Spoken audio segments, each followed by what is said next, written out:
It's just that they were so scared and they didn't want their children to fail. You did this, you did that, don't do this, don't do that. Okay, we're not hitting. May not be good as compared to the neurotypical standards. He did understand that he didn't do something worth being appreciated. Because cleaning it up teaches the kid that when there's a problem, solve the problem first. Yeah?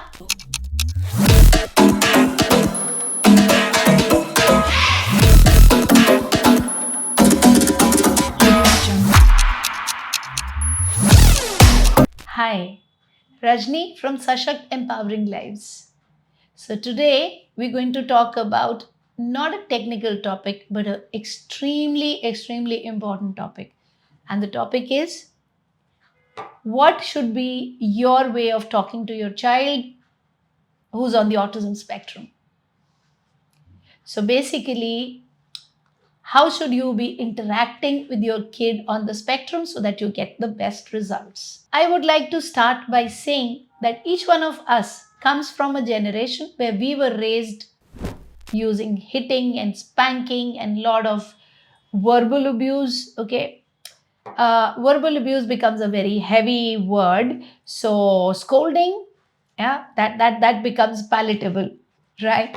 But we are all, you and me included, we are all from that generation where we had to do something over the top, unachievable kinds to get any kind of accolade or praise from our parent. Most of us, if not all. And a slight bit of mistake would mean being thrashed or beaten or showed down upon. It's not that our parents were bad people. It's just that they were so scared and they didn't want their children to fail that they did everything in their capacity, which really wasn't helping much. But yeah, they did everything in their capacity to ensure that we stayed away from wrong. So, what that did to us was that it created in us, parents, a model where we are hyper focusing on the wrongs. Okay, you did this, you did that, don't do this, don't do that. Okay, we're not hitting, most of us are not, but we're still very critical, aren't we? Very critical. Oh, why did you do this? Oh, that's not how we do it. Please don't do this. Talk like this. Tuck, tuck, tuck, tuck, tuck all the time. Yeah?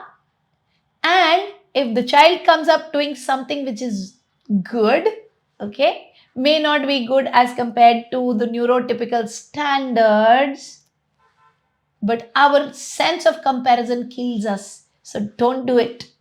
It is good because yesterday he could not do it and today he's learned how to do it. So he's taken one step forward, irrespective of where it shows up in the neurotypical chain. Please. I once had a student whose kid learned how to color within boundaries, and I used to do one-on-ones, and I was super excited, and I went to her. She was sitting outside, and I said, "This is what he did today." And she said, "Wow, something that a 2.5-year-old does, we have to celebrate when our 6-year-old does it." Which clearly meant to the kid who was standing next to me that it wasn't anything worth being appreciated. While the kid did not understand the language in entirety, he did understand that he didn't do something worth being appreciated. Everybody wants attention, including the kid. So when you don't give the attention and tell the kid, you haven't done anything that's worth appreciating, give me one good reason why the child should do that again or put in an effort to do that again. So it is self-sabotage. We ruined our own effort, yeah, by not praising. So please be mindful of this. Do not harm yourself. Do not do things that will come in your way of your desire to see your child successful. Don't do it. Praise the kid as much as possible. Little efforts, just say, "Oh my God, wow, super, you're amazing." Yeah, some mistake you can ignore it. Yeah, you don't have to say, "No, you did it again." Don't do that. Yeah. So if the child spills water or drops a cup, of milk and the cup is broken, just say, come, let's get a cloth, let's clean this up. Because cleaning it up teaches the kid that when there's a problem, solve the problem first. Yeah? And then you can say, we will be careful next time, we will hold it like this. Obviously, we have to give the lesson there so that the child doesn't repeat the mistake. Giving a lesson does not necessarily mean insulting the kid. Because when that happens, the child loses confidence and the voice level drops. So many parents come to me and say, my child speaks very, very low voice. I know what they're doing, why the kid is speaking in a low voice. They are being hypercritical. So if your kid speaks in a very low voice, start praising more and stop criticizing, or at least reduce it. Always remember, we get angry when we are deep down inside frustrated. We get frustrated when we are not seeing results. We don't see results when we are not doing the things the way the autistic brain will learn. It's not that the autistic brain cannot learn. It learns in a specific way which we are not aware of. And when we are working in a way that the brain will not learn in, that leads to a feeling of helplessness that I'm not able to help my child, which further leads to irritation that builds up to become frustration and comes out as anger and negative words. So cut the whole cycle.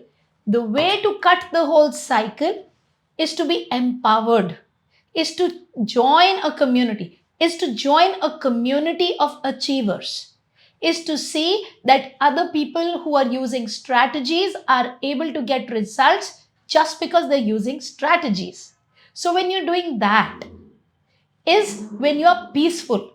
A parent who's peaceful will always have better ideas and will always have a better positive talk with the kid.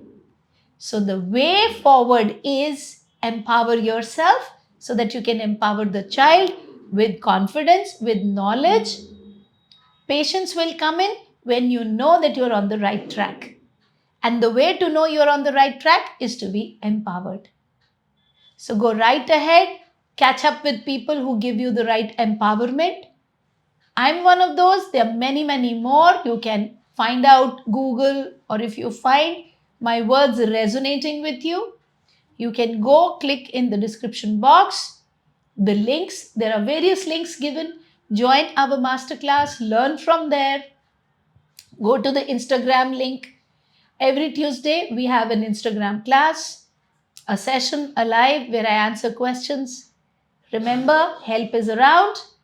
Just make sure you do the right things and help your child in a positive way, because autism is workable and every child deserves to win.